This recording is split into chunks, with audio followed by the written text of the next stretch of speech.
and he walks out. And I don't see him for like a month. He's just sending things, gifts and all those things, sending them to my place. I've come from a family where, you see those families that say, you wezi mwacha ati juu ni mbaya, you guys have a kid together. So I used to have that mentality. Yes. To persevere through anything, yes, as long as he's the father of your child. Yes, and I'm thinking, you know how people keep saying he may change. So I used to watch those things that actually incline to supporting this bad behavior.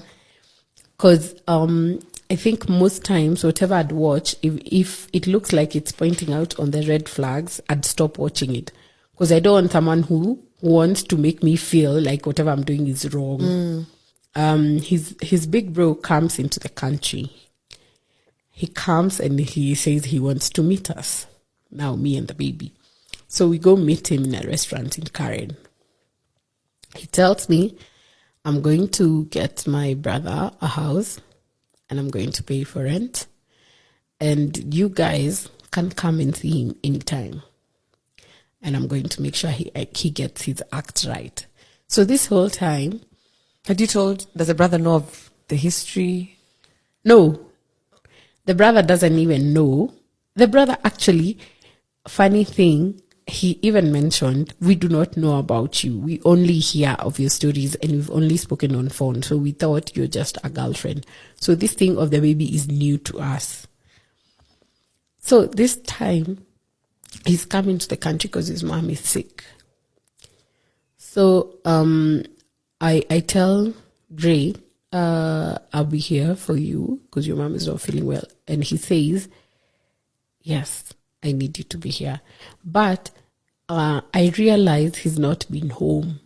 So when I call him so that we meet up and I ask him, you've not been going home. Your brother mentioned you're moving out. And he tells me, yes, I wanted to tell you the time you're getting the baby, my mom put me out. And I asked him why. So I think it's the illegals or whatever. And I think maybe the mom had been pushed to the wall because of even your drinking and now your habit is becoming excessively bad. I need to show you, you need to step up. So if living outside this house will make you step up, me, I'm fine. And it's not like the mom has said, I won't pay your bills, but I need you to know when you live outside there, I am not there. I am not the person you'll find at home. So you have to grow up and get your things together if you want me to support you.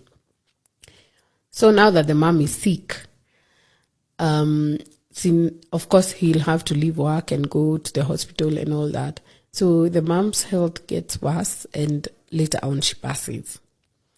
So I'm there for him this whole time. I even go for the matanga with How old is your baby at this point? He's like 3 months. So I go for the matanga with my baby.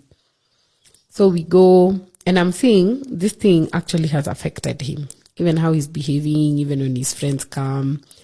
And he had stayed off the bottle for a while.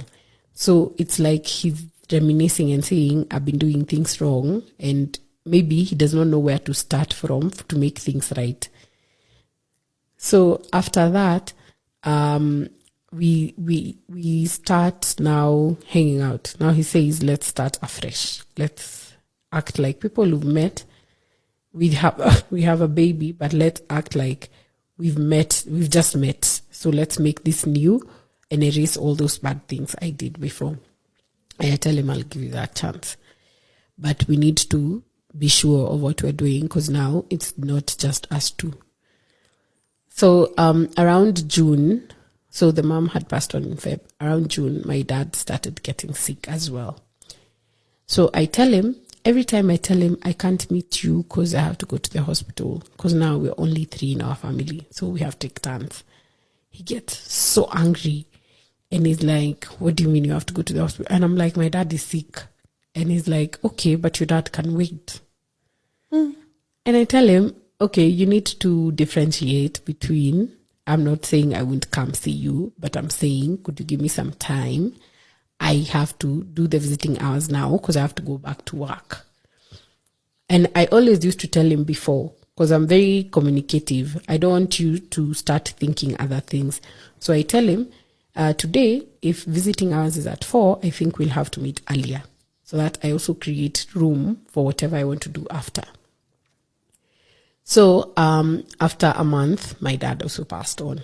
So it's the same year we've lost parents. So now I think he was more affected by the grief, because men don't cry or show it. So for me, the whole time my dad was sick, I was actually letting it out and all that. And since it was cancer, I knew at some point, plus the doctor had told us at some point it will happen. So our hearts were a bit prepared, I would say. So I tell him, you lost your mom so abruptly, because the mom, it was a sort of an accident.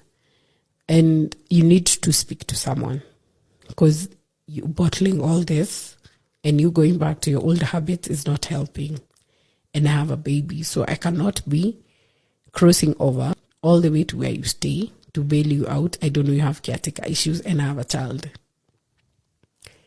So he tells me, fine, I will look for someone to speak to. And I tell him, you see, the person you look for, I don't need to know them. It's just you. Just go into your space and speak to someone. Whatever the result is, if it's good, fine. We'll just take it a day at a time.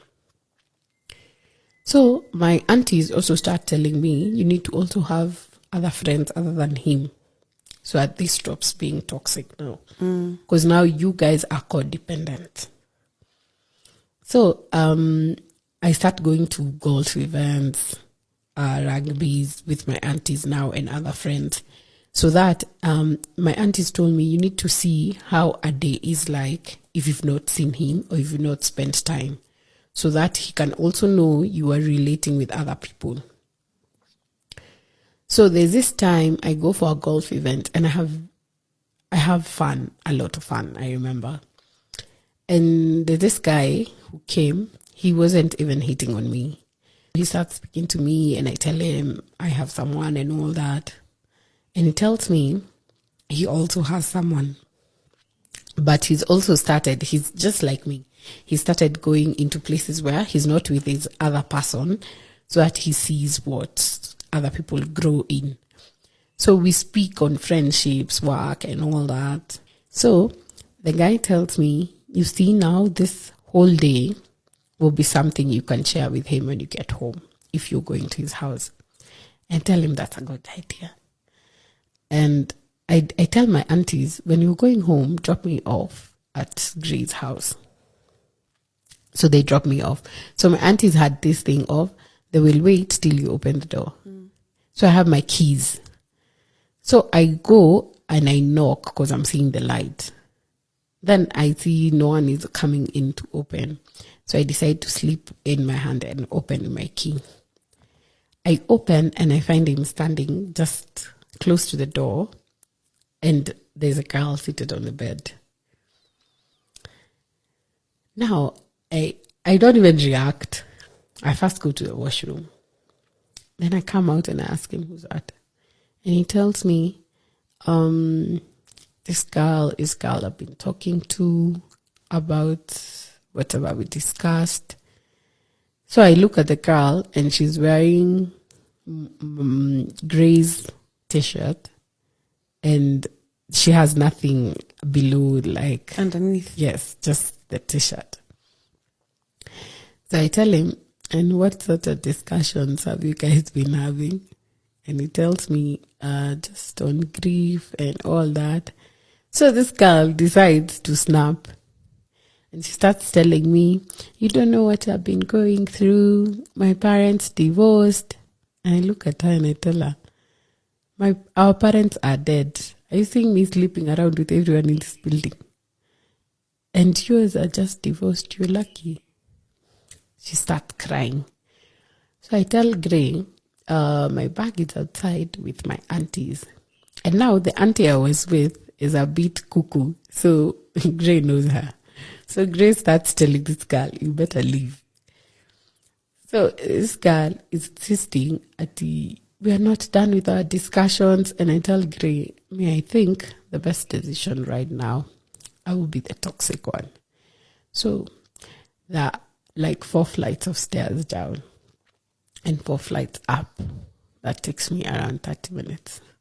I feel she'll be have worn her shoes and her clothes. However she gets out, I don't care. She goes through the balcony, your choice. So I go to the cab to get my bag and to pay the cab so that it takes my auntie. So I tell my auntie, there's a lady in the house. My auntie says, what? And he tells the Uber guy, put your timer on waiting. I'm coming. So we go upstairs. He's even told the cab guy, so that you believe I'm coming. These are my favorite earrings and you're holding them. So I am coming.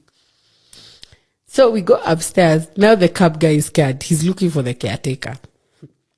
We go upstairs and we meet them now on the last staircase. And my auntie asks her, and who are you?